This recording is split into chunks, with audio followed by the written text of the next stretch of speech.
Okay, but this misinformation is taking the cake.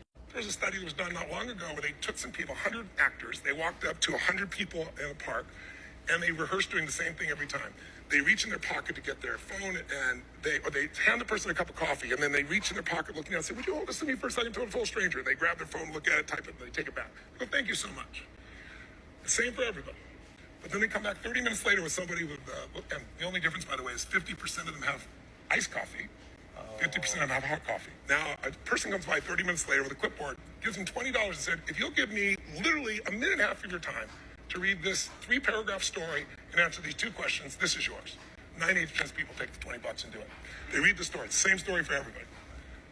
But half the people, when they ask them, the main character, how would you describe the qualities of the main character, the character traits?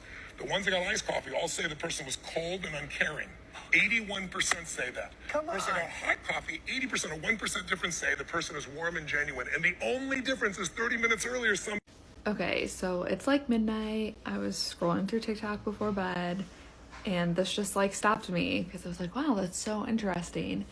And this just, y'all, I can't even. This blows my mind because Tony Robbins is talking and like giving the like steps, the procedure of the study, right? Like 30 minutes, $20, read these paragraphs, right? Like all of these like details. And I'm thinking like, yeah, this sounds like a real study that took place and happened.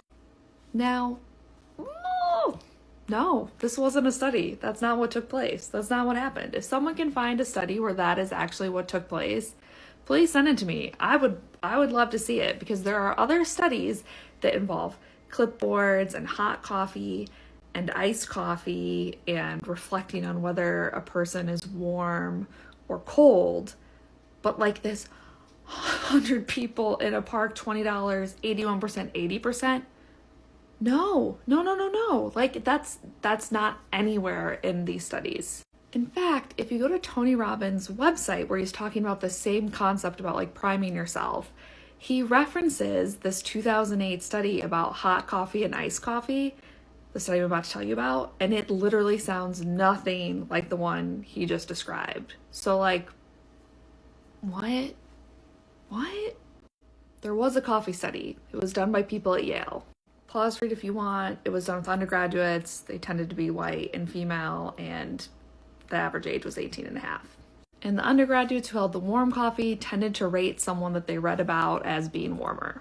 That was back in 2008, and interestingly, a study in 2018 debunked this. Takeaway, misinformation can sound really, really real.